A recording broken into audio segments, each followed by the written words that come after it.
Nicki Minaj has a few words for the rap girls, and she is planning to sue a blogger. Also, there have been some new updates in Megan Thee Stallion and Tory Lanez trial, and we have to get into the sad story about the passing of PNB Rock. I'm going to break down all these topics in this video. Stay tuned.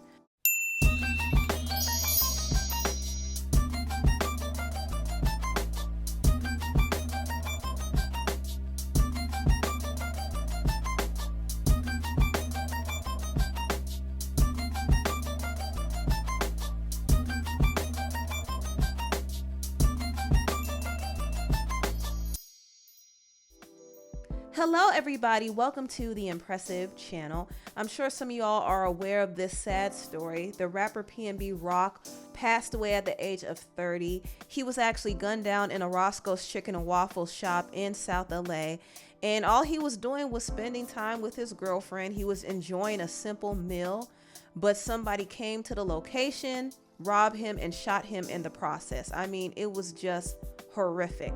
Now, what's creepy is PNB Rock was on Instagram Live with this guy, and a lot of people are suspecting that this was the shooter. We'll never be tight, nigga. He want to be Big PNB so bad, you hear me? God, take your shit off your neck. You hear me? Bet. I'm gonna make you eat that. On this live, the guy threatened Rock and said that he was going to snatch his chain. Now, PNB Rock didn't take those threats seriously at all. And I kind of get the feeling that he didn't have any urgency when it came to protecting himself, because he did sit down and do an interview with DJ Academics on Off the Record. And he said that he would oftentimes hang out in dangerous places in the hood. And also there was a point where he almost got robbed when he was out shopping with his family. So he knew that he was a walking target. For whatever reason, people wanted to target him and take what he has. And this unfortunately is very common in LA. A lot of times these rappers come out with their expensive chains and their expensive fits, and they're literally like a walking lick. And you have these monsters who are thirsting and waiting for them to slip up so they could steal from them. And they will take that person's life all because they want a chain. I mean, it's really sick. These people have no souls, I swear. This is why rappers have to be careful, because they are targets. And I wish PNB Rock was a little bit more careful with how he moved, because he was a walking target. Now, the police did say that the shooter was able to find him at his location because he and his girlfriend posted that they were at Roscoe's Chicken and Waffles, and he was the one who made the first post. He actually posted a picture of the parking lot, I think, and then his girlfriend made a post tagging the location. And this right here was a very fatal mistake. I know a lot of people are now blaming his girlfriend Stephanie because of this, and some people even think that this was a setup and she was a part of it, but that makes no sense at all. She has a child with PNB Rock, so I don't think she would set up her own baby daddy. I mean, that just doesn't sound right. I think PNB Rock should have been a little bit more careful. I really do. But in the end, the shooter is really the one to blame. And I do hope the police finds him and takes him down. But this story is just really sad. I know his family is grieving. I know his girlfriend feels bad. And I'm just sad that he had to go like that. I think it was unnecessary and it should have never happened. Now, moving on, there has been some updates involving this Tory Lanez and Megan Thee Stallion case. As you all know, this case has been going on for 2 years now, over 2 years. Megan accused Tory of shooting her. Tory, however, pled not guilty, and so this case is heading to trial. The trial date has been delayed 2 months, so we have to wait 2 months to see what happens. And quite frankly, I'm tired of it all. I'm really tired of it all.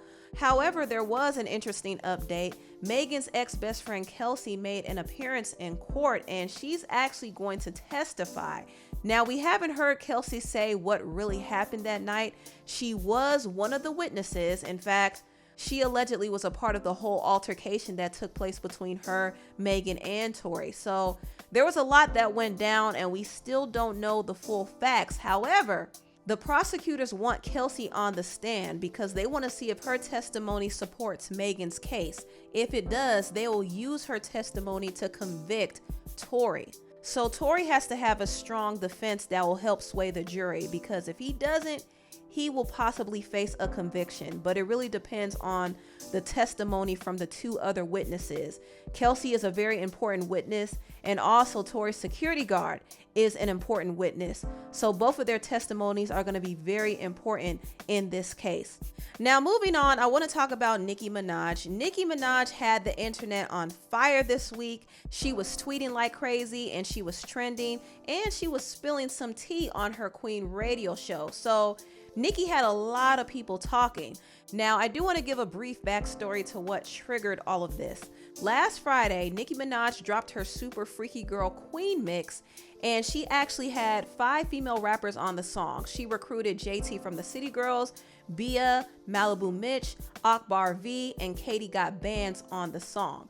And it was a cute moment, but there were a few female rappers who kind of seemed smug about it, and some of them were tweeting about it, and it got a rise out of Nicki. In fact, Nicki went on her Queen radio show and called every last one of them out. It's difficult for these women to be happy and congratulate 5 other women who are so happy right now. Let me put a new song out and put you on it. You crybaby, entitled bum ass bitch. I see all the fake motherfucking love. I be laughing. They be having it so motherfucking figured out and calculated. Oh yeah, I'ma say this to her a few times on Instagram. I'ma get a picture with her, and then I'ma ask such and such, can he get me a song with her? And then, man, shut your sucking lips the fuck up. So that's what Nicki said, and she was obviously very fed up because she noticed some of the shade, she noticed some of the subbing, and she was obviously really annoyed because some of those same girls would be asking her for a feature. And they would do this because they basically want to use her for a come up. And Nicki Minaj is very aware of this. So imagine being in an industry where people kiss up to you all day long, not because they like you, but because they want to use you and come up off of your name. I think that would make anybody upset. Also, Nicki did these 3 blind items. She talked about her experience with 3 different female rappers. She didn't mention any names, but I could guess who she was talking about. I think she was talking about Coi Leray, Megan Thee Stallion, and Cardi B. What if you did a song with somebody, right? You promoted the song. You shot a video till wee hours of the morning when you have a young child. You go hard on a social media campaign begging this person up. You spend hours talking to the person on the phone, giving them tips and pointers. You tell the person, hey, I even planned a couple things for you for your album rollout, etc. Now keep in mind, listen to this.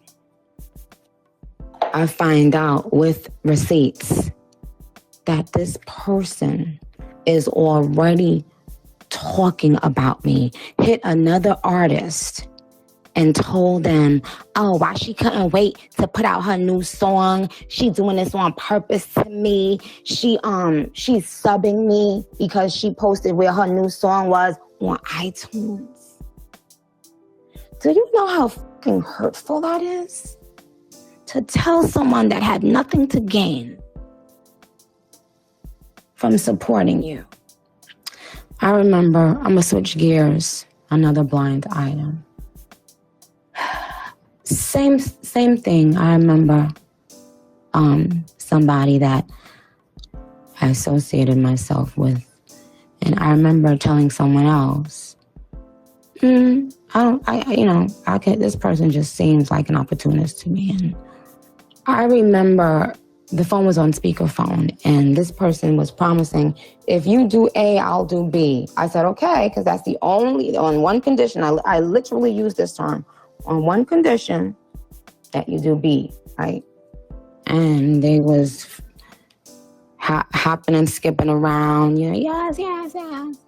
And when the day came, after I had already done everything that I promised to do, when the day came, they pretended like they had never said that, didn't respond to my texts, and started shading me on social media. I didn't say anything.